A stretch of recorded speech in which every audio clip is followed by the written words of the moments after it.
सोहराय मिलन समारोह का विधायक, वीडियो व गण्यमान्य लोगों ने दीप प्रज्वलित कर किया उद्घाटन। विधायक ने अत्याधुनिक लाइब्रेरी, सिदो कान्हू की आदम का दिक्काश प्रतिमा, भीमराव अंबेडकर की भव्य प्रतिमा सहित कई घोषणाएं की।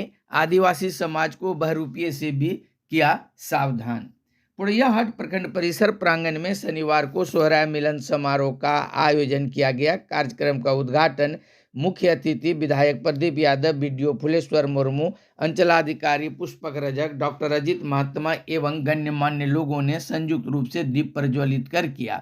इसके पूर्व परंपरागत रूप से पूरे विधि विधान के साथ गौटांडी में पूजा अर्चना की गई, जहां मांझी परगना एवं अन्य पदधारक विधिवत पूजा अर्चना कर सोहराय को संदेश दिया।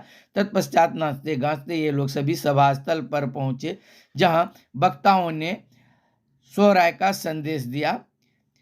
इस सोहराय संदेश में पूर्व जिला परिषद सदस्य सिमोन मरांडी, प्रखंड अध्यक्ष पटवारी सोरेन, श्याम यादव, राजेश मंडल आदि ने संबोधित किया, जबकि अजित कुमार महात्मा ने संथाली भाषा में सोहराय संदेश दिया। आइए क्या कुछ कहा, सुनते हैं। सुख जहाँ संतोष है और वह संतोष किसी समाज में है तो आदिवासी समाज में पाया जाता है, इसलिए इतने धूमधाम से इनके पर्व होते हैं। धूमधाम से होने का मतलब यही है, संतोषम परम सुखम।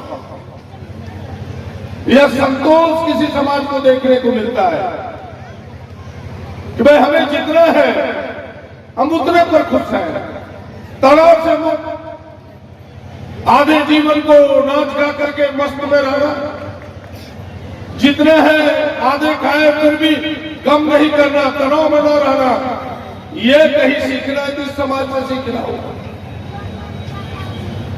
इसलिए इनके पर्वों को देखिए, भाई ये 7 दिनों तक चलेगा और उतनी ही मस्ती में सब बराबर है, सब लोग एक साथ नाचेगा, एक साथ गाएगा, एक साथ झूमेगा, एक साथ खाएगा।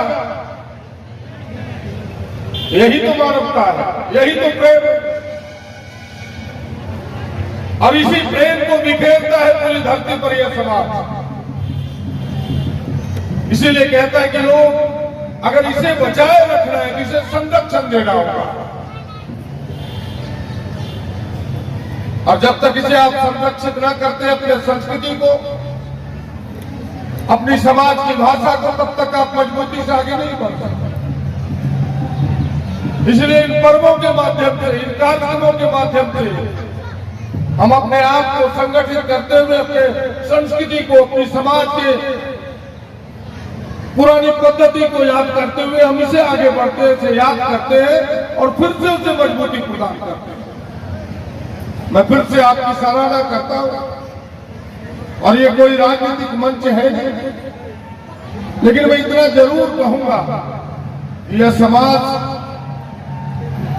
जो बातें अभी छेड़ा एक वक्ता ने मेरे सामने कि भाई एजुकेट होने का जरूरत है, शिक्षित होने का जरूरत है, और पुड़ियाहाट प्रखंड को और अधिक जरूरत है। कुछ हुआ नहीं है। आज से अगर आप 50 साल पीछे जाते तो आपको कुछ नजारा और मिलता। समाज आगे आया भी है, तब तो फुलेश्वर मुर्मू जैसा आपको वीडियो देखने को मिलता है, वरना फुलेश्वर मुर्मू जैसा वीडियो आपको देखने को पुड़ियाहाट प्रखंड मुख्यालय में नहीं मिलता। आया है और आने की जरूरत है, और हमें प्रयास करने की जरूरत है। अब तो समाज में आप देखिए, इस समाज में भी वीडियो, एसडीओ, आईएएस, आईपीएस, जिन विभागों में भी देखे आपको नजर आएंगे। यह समाज में प्रयास कर रहा है कि भाई कुछ लोग हैं जो आपके लिए विशेष प्रयास करता है, जो इस समाज से विशेष प्रयास में लगा हुआ है, चाहे वो हमारे आदरणीय हेमंत जी हो, उसके साथ खड़े कांग्रेस के नेता हो, ये लोग आपके लिए विशेष प्रयास में लगा हुआ है। तब तो आपने देखा होगा कि पिछली सरकार और इस सरकार में अंतर हो गया।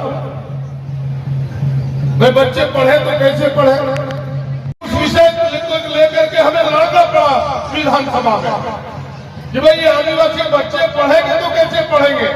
तुमने इसकी छात्रवृत्ति 1/3 कम कर दी, यानी तुम इसे पढ़ने से रोकना चाहते हो।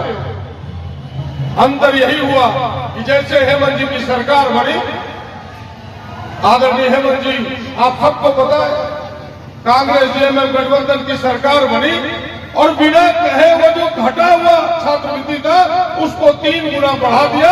ये बच्चों की सहूलियत के लिए ये काम किया। हम इस समाज को सहूलियत देना चाहते हैं कि यह समाज बढ़े और आगे बढ़े। आर्थिक मदद बहुत बड़ी मदद होती है, केवल एक उदाहरण नहीं है, सुना होगा कभी भारतीय जनता पार्टी जिस तरह से पूरे देश में हिंदू मुसलमानों की बात कर रहा है, उसी तरह यह समाज भी कमजोर हो, इस समाज को भी 2 भागों में बांटना चाहता है। और हमारे समाज के कुछ लोग उसके कहने पर इधर उधर हो भी जाते हैं, कहता है कि नहीं जो आदिवासी ईसाई हो गया उसको आरक्षण नहीं मिलना चाहिए।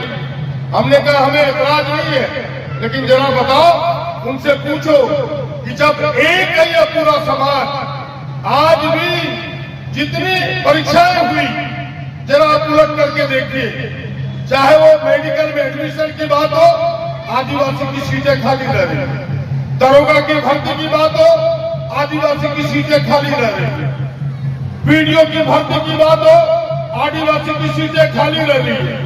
जब हम एक हैं तब खाली रह रहा है, तुम 2 भागों में बांटोगे और हमें सीटें खाली रहेगा।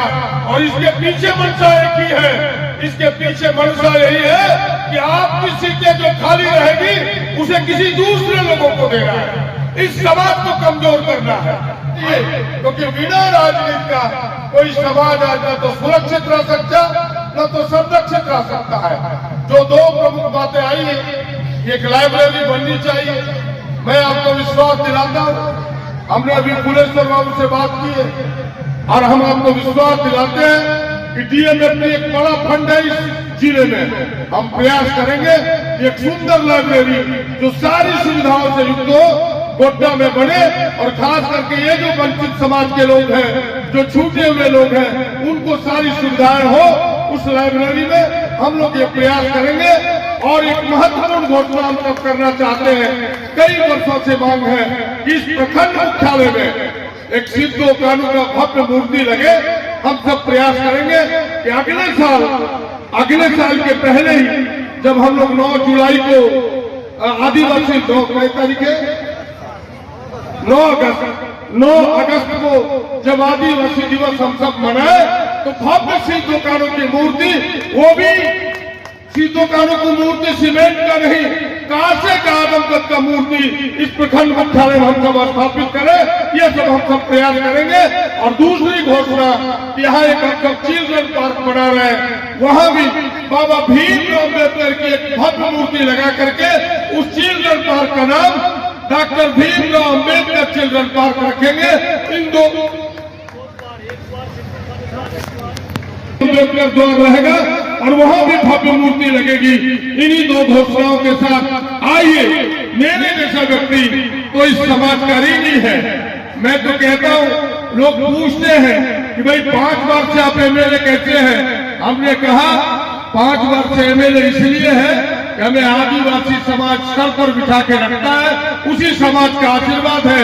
इसलिए मैं इस समाज के प्रति ऋणी हूँ। जब तक जिंदा हूँ, एमएलए रहूं न रहूं, एमपी रहूं या न रहूं, इस समाज के लिए ऋणी रहूंगा, आपकी सेवा करता रहूंगा।